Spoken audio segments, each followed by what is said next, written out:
West Philippine Sea at mga isla nito, may isa pang sigalot sa pagitan naman ng China at Japan ukol sa mga maliliit na isla sa East China Sea. Ang Senkaku Islands po sa Japan o Jeju sa China ay isang arkipelago na parehong inaangkin ng dalawang bansa kahit na ito ay uninhabitable. Subalit, hindi ito bago alitan ng dalawang bansa. Matagal ng isyu ang pagmamay-ari ng mga isla at paulit-ulit itong nagdudulot ng tensyon sa pagitan ng Beijing at ng Tokyo. Sa mga nagdaang taon, ang patuloy na presensya ng mga barko mula sa Japan at China sa mga kalapit na karagatan ay lalong nagpalala ng mga pangamba sa posibleng malawakang sagupaan ng dalawang bansa. Ngunit, ano ba talaga ang pinag-uugatan ng alitang ito? Simula pa po noong taong 1895, pinamamahalaan na ng Japan ang Senkaku Islands matapos sakupin ito kasunod ng pagkatalo ng China sa unang Sino-Japanese War noong taong 1894.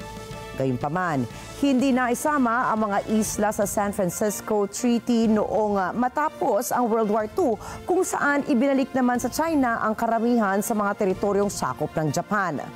Sa ilalim po ng isang kasunduan, napunta sa pamamahala ng Estados Unidos sa mga isla kasama na ang Senkaku hanggang sa maibalik ito sa Japan noong taong 1971. Matagal na itong hindi tinuturing ng China bilang bahagi ng kanilang teritoryo.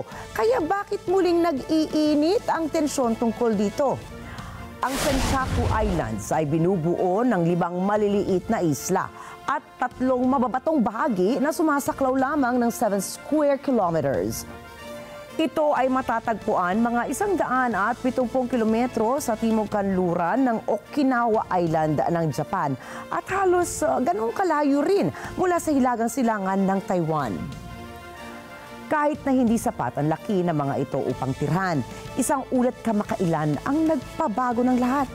Isang ulat na nagsasaad ng posibilidad ng pagkakaroon pala ng mga oil reserve sa lugar ang nag-udyok sa China na muling igiit ang kanilang territorial claims sa mga isla. Ngunit, hindi kinikilala ng Japan ang mga claims ng China at hindi rin ito tinatanggap na may sigalot sa soberenya ng mga isla. Ang oil ay mahalaga sa isang industrialized na bansa at ang Japan at China ay kabilang sa mga pinakamalalaking importers ng fossil fuel sa buong mundo. Bukod pa po rito, mayaman din sa yamang dagat ang mga pinag-aagawang karagatan at maaari itong gawing mahalagang ruta ng mga barko para sa energy imports. Bukod sa mga praktikal na benepisyo, ginagamit na rin ng Beijing at Tokyo ang alitan na ito upang palalimin ang tensyon dulot ng kanilang historical rivalry. Sa Japan, naniniwala ang ilang konserbatibong politikong pasapat na ang kanilang pagbabayad para sa kanilang pananakop noong World War II. Subalit para sa China, patuloy na nagiging matindi ang retorika laban sa Japan. Gamit po ang alitang ito, sinimulan na ring gamitin ng Beijing upang palakasin ang kanilang mga pangkahalatang territorial claims sa nasabing teritoryo. Gayunpaman, tila humupa na ang tensyon sa pagitan ng dalawang bansa nang magkasundo sina Japanese Prime Minister Shinzo Abe at Chinese President Xi Jinping noong taong 2017 na palakasin muli ang kanilang bilateral ties.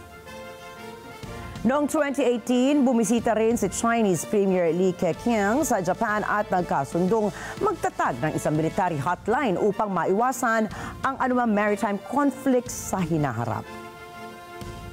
Subalit, muling nag-init ang tensyon nang paalisin bigla ng China Coast Guard ang isang Japanese fishing vessel sa lugar ng Senkaku Islands nitong nakaraang linggo lamang. At sa kasalukuyang mga alitan ng China sa West Philippine Sea laban sa Pilipinas, sa Vietnam at iba pang mga bansa, isang tanong ang bumabalik sa isipan ng mga tao.